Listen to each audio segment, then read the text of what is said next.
Même si le projet de loi prévoyant pour la première fois la conscription obligatoire dans Tsahal de milliers de jeunes ultra-orthodoxes suscite en ce moment de fortes tensions dans le pays, les clivages tant ressassés entre juifs dits laïcs et juifs religieux ne sont pas si profonds qu'on le croit. À preuve de nombreuses enquêtes sociologiques très précises dressant une photo assez surprenante et souvent peu connue du rapport des Israéliens juifs au judaïsme. Certes, les débats actuels autour de la loi en préparation à la Knesset censée prévoir la mobilisation dans Tsahal de plusieurs dizaines d'ultra-orthodoxes, ce qu'on appelle les Haredim,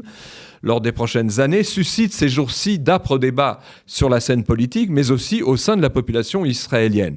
Ce qui s'explique tout à fait car après la tragédie du 7 octobre et la longue guerre qui a suivi sur 7 fronts différents menés par des centaines de milliers de réservistes ayant quitté leur famille et leur travail de longs mois durant pour aller défendre leur pays, une grande majorité de citoyens israéliens, plus de 90%, estiment que le fardeau de la conscription dans Tsahal doit être partagé de la manière la plus égale possible entre tous les secteurs de la société. Ce que contestent la plupart des rabbins et dirigeants spirituels du monde ultra-orthodoxe conservateur,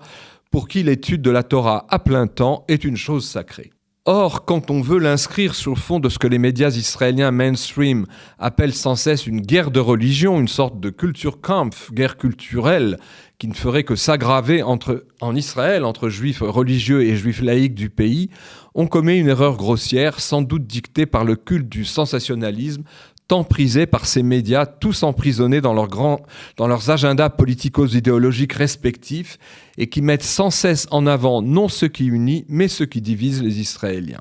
Toutefois, la radioscopie authentique effectuée bien plus sérieusement pendant de longs mois et années par différents instituts professionnels spécialisés dans l'analyse des véritables tendances sociologiques de fond se manifestant dans le pays montre en fait tout le contraire. Ainsi, l'Institut Guttman de Jérusalem et l'Institut pour la démocratie israélienne ont-ils établi, en interrogeant à 3 reprises tous les 6 ans de 1991 à 2009, un grand échantillon de plus de 2500 juifs israéliens de tous les horizons sur leur rapport à leur identité juive et au judaïsme. On apprend dans ces études que 94% d'entre eux, donc des Israéliens juifs, font la circoncision de leurs fils, 91% la bar mitzvah des fils, 92% la semaine de deuil après le décès d'un proche, 90% disent alors le Kaddish et 86% font un enterrement juif.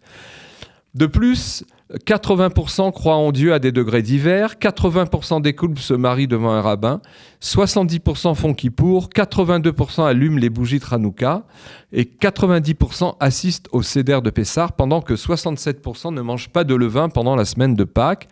et que 85% disent marquer le coup à l'occasion des autres fêtes du calendrier hébraïque. Enfin, 98% des Israéliens possèdent au moins une mezouza, un Israélien juif bien sûr, une mezouza à leur porte, 84% passent le samedi en famille, 77% déclarent que le Shabbat a une certaine importance pour eux, puisque 66% allument les bougies et 60% disent le kiddush du vendredi soir. Et ce, alors que 9 Israéliens sur 10 sont pour la suppression des sursis du service militaire dans Tsahal accordé aux étudiants des yeshivot ultra-orthodoxes. Un éclairage supplémentaire a été tout récemment donné par les résultats d'une autre étude sociologique de fond que vient de publier le JPPI, le Jewish People Policy Institute de l'Université de Jérusalem, dans une enquête passionnante menée à partir de 2018 et intitulée « L'israélo-judaïsme, portrait d'une révolution culturelle ».